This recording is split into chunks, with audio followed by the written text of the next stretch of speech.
Acte 2. Des patriciens sont réunis chez Kéréa. Premier patricien, il insulte notre dignité. Le vieux patricien, il m'appelle petite femme. Il me ridiculise à mort.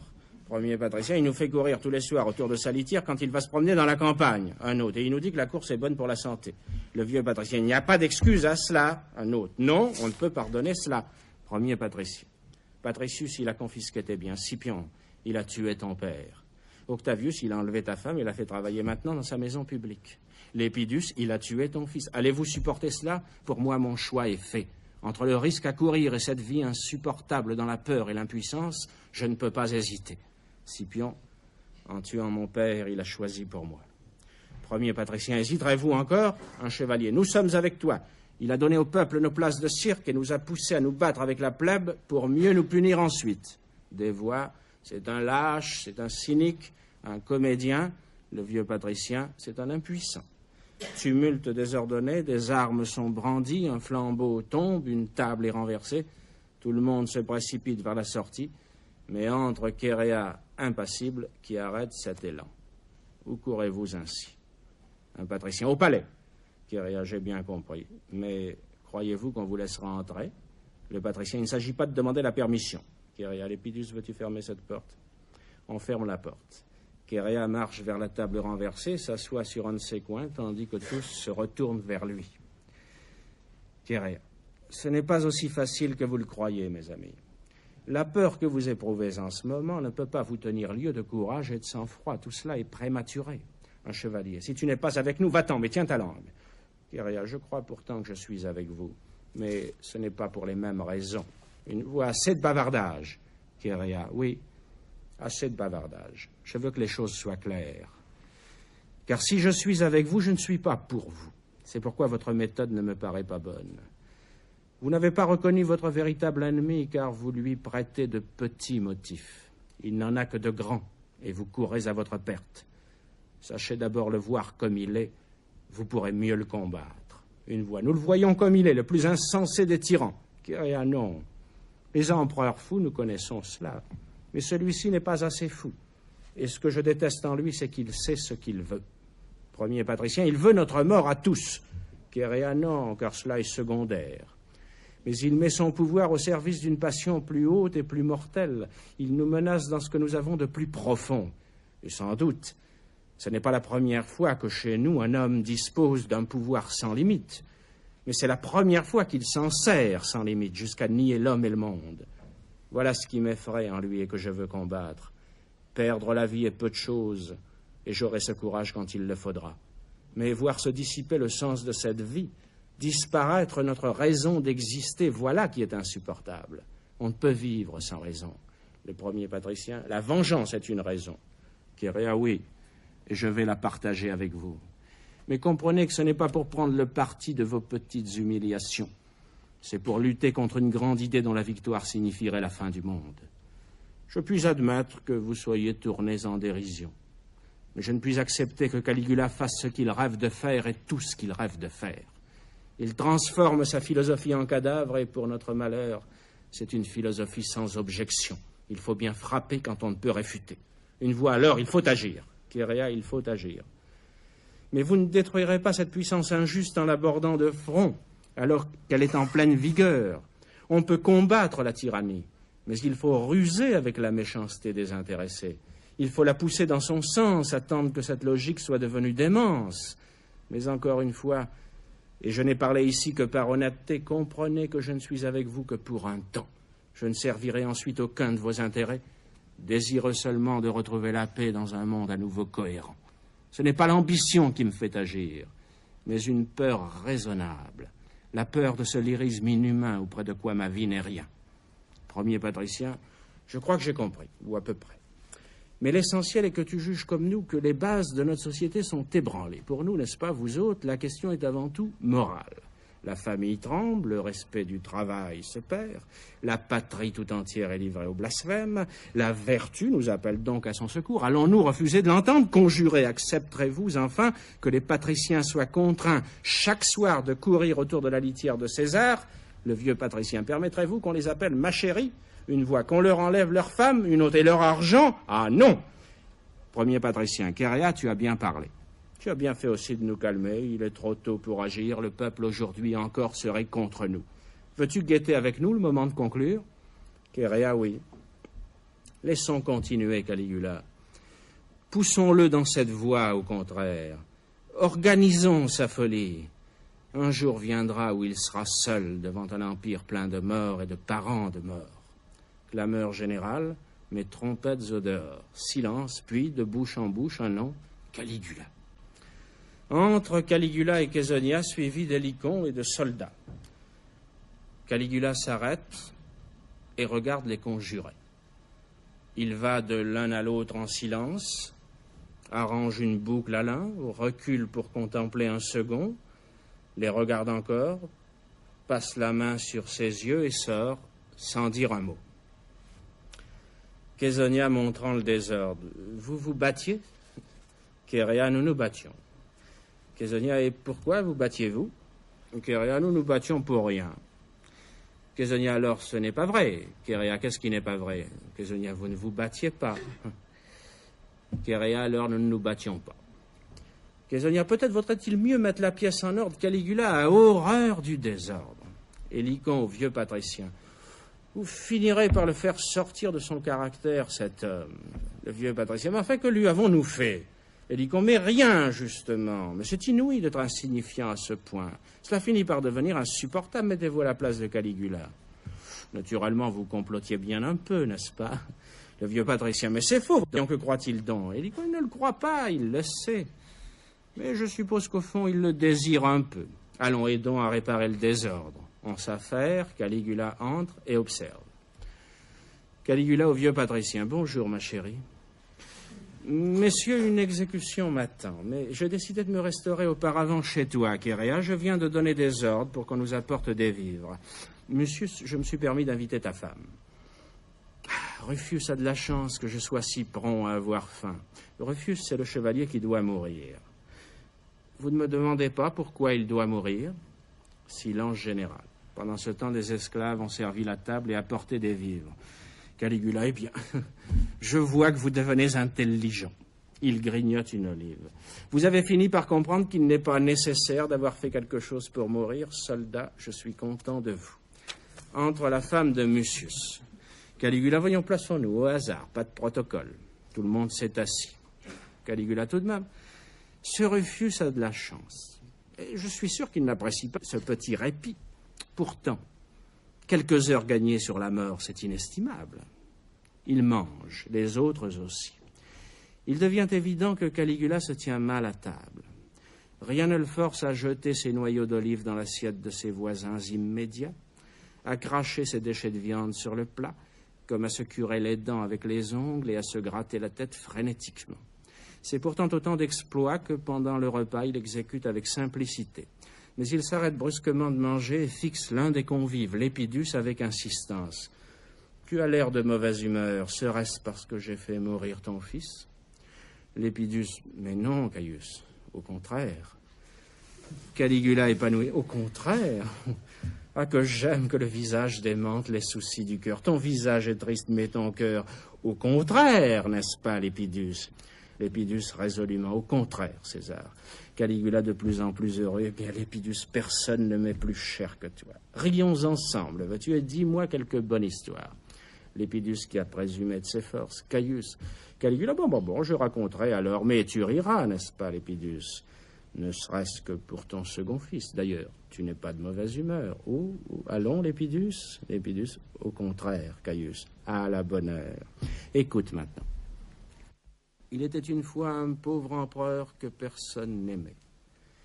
Lui qui aimait Lépidus fit tuer son plus jeune fils pour s'enlever cet amour du cœur.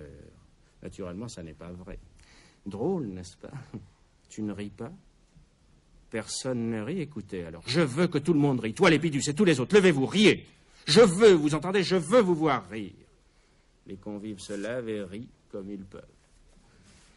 Caligula se renversant sur son lit. Non, mais regarde-les, Caesonia. Rien ne va plus. Honnêteté, respectabilité, qu'en dira-t-on, sagesse des nations, rien ne veut plus rien dire. Tout disparaît devant la peur. La peur, hein, Kézonia? Ce beau sentiment sans alliage, pur et désintéressé, un des rares qui tire sa noblesse du ventre. Parlons d'autre chose maintenant. Voyons, Kéréa, tu es bien silencieux. Je suis prêt à parler, Caius, dès que tu le permettras. Parfait, alors tais-toi. J'aimerais bien entendre notre ami Mucius. Mucius, à tes ordres, Caius. Caligula, eh bien, parle-nous de ta femme. Et puis commence par l'envoyer à ma droite. La femme de Mucius vient près de Caligula. Caligula, eh bien, Mucius, nous attendons. Mucius a un peu perdu. Ma femme, mais je l'aime. Caligula, bien sûr, mon ami, bien sûr, mais comme c'est commun. Il a déjà la femme près de lui et lèche distraitement son épaule gauche. Caligula, de plus en plus à l'aise. Au fait, quand je suis entré, vous complotiez, n'est-ce pas? On y allait de sa petite conspiration, hein?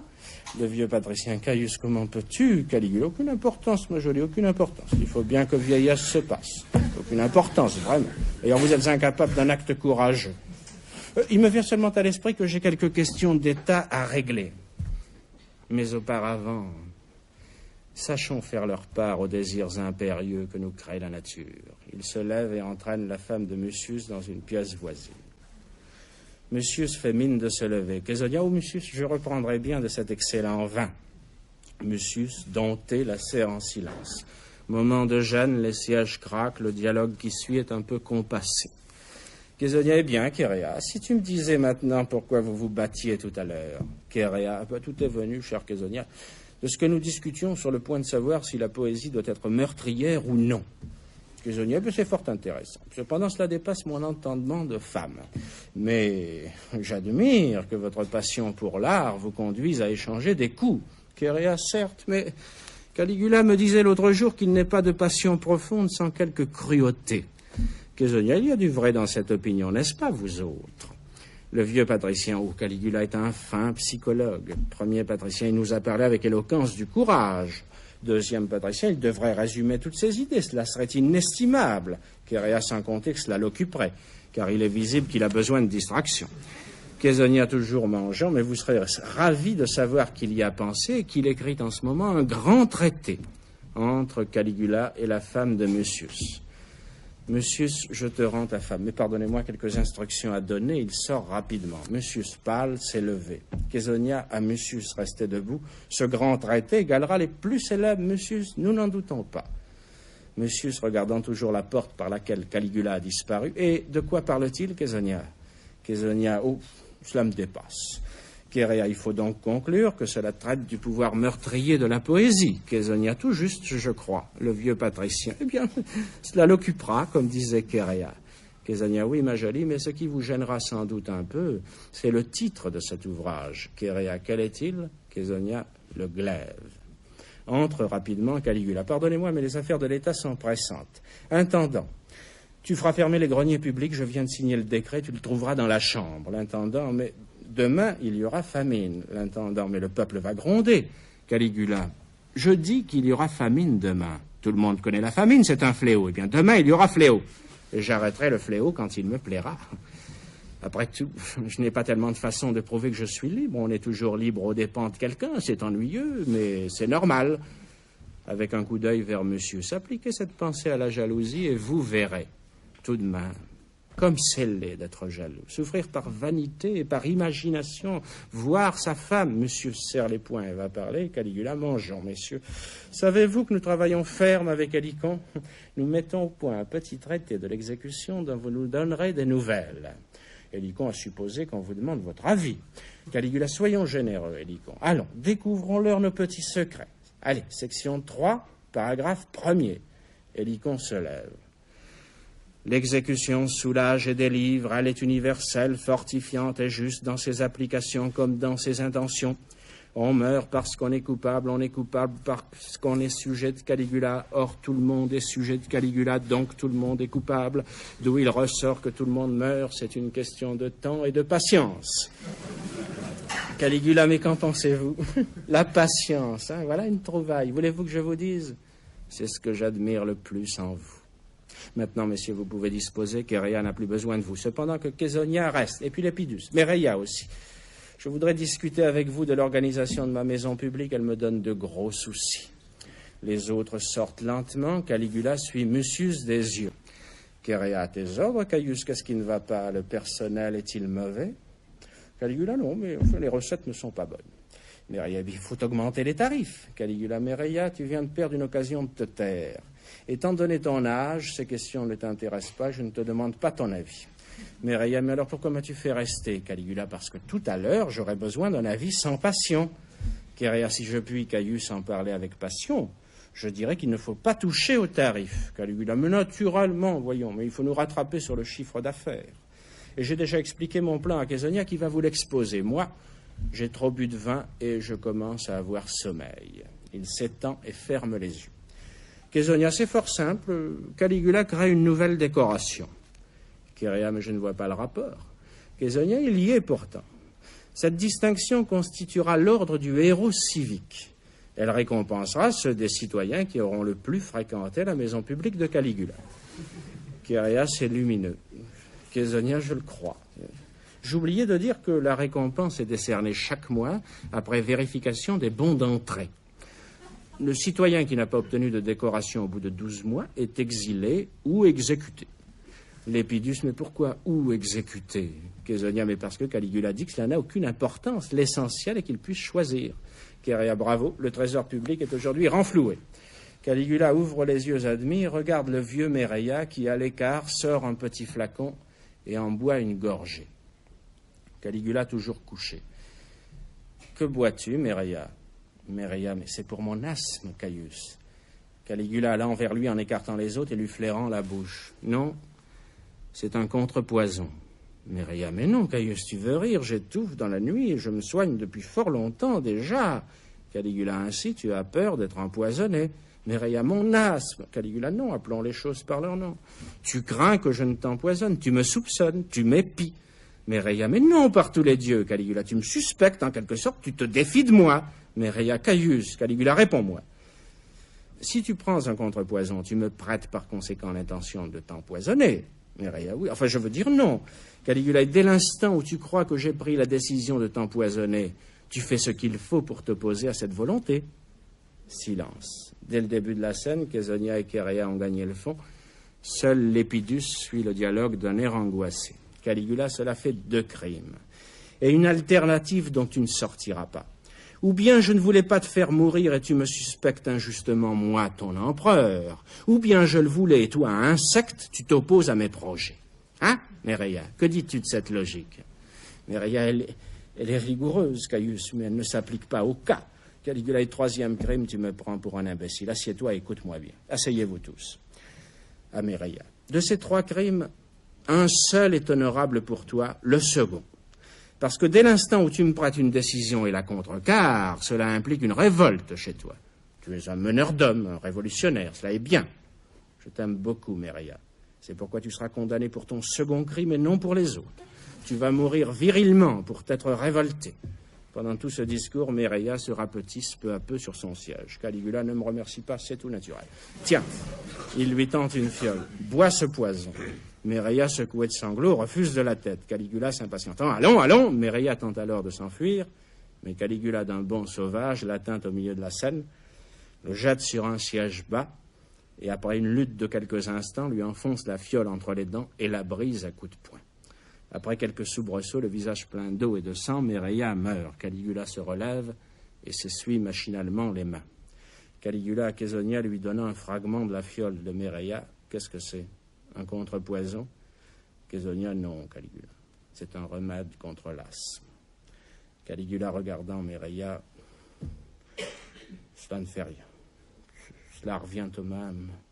Un peu plus tôt, un peu plus tard. Il sort brusquement d'un air affairé en s'essuyant toujours les mains. L'Épidus. Mais que faut-il faire? Caesonia d'abord retirer le corps, je crois, il est trop laid. Cherea et l'Épidus prennent le corps et le tirent en coulisses. L'Épidus à Cherea, il faudra faire vite. Cherea, il faut être 200. Entre le jeune Scipion, apercevant Caesonia, il a un geste pour repartir. Caesonia, viens ici. Scipion, que veux-tu? Caesonia approche. Elle lui relève le menton et le regarde dans les yeux. Caesonia, il a tué ton père. Tu le hais? Oui. Tu veux le tuer? Oui. Késonia, alors pourquoi me le dis-tu? Le jeune Scipion, parce que je ne crains personne. Le tuer ou être tué, c'est deux façons d'en finir. D'ailleurs, tu ne me trahiras pas. Tu as raison, je ne te trahirai pas. Mais je veux te dire quelque chose, ou plutôt, je voudrais parler à ce qu'il y a de meilleur en toi, Scipion. Ce que j'ai de meilleur en moi, c'est ma haine. Késonia, écoute-moi seulement. C'est une parole à la fois difficile et évidente que je veux te dire. Mais c'est une parole qui, si elle était vraiment écoutée, accomplirait la seule révolution définitive de ce monde. Scipion, alors dis-la. Késonia, non. Pense d'abord au visage révulsé de ton père à qui on arrachait la langue. Pense à cette bouche pleine de sang et à ce cri de bête torturée. Scipion, oui. Késonia, pense maintenant à Caligula. Scipion, oui. Késonia, écoute maintenant. Essaie de le comprendre. Elle sort, laissant le jeune Scipion désemparé entre Hélicon. Hélicon, Caligula me suit. Si vous alliez manger, poète. Scipion, Hélicon, aide-moi. Hélicon, c'est dangereux, ma colombe, je n'entends rien à la poésie. Scipion, tu pourrais m'aider, tu sais beaucoup de choses. Hélicon, je sais que les jours passent et qu'il faut se hâter de manger. Je sais aussi que tu pourrais tuer Caligula et qu'il ne le verrait pas d'un mauvais œil. Entre Caligula sort Hélicon. Rideau.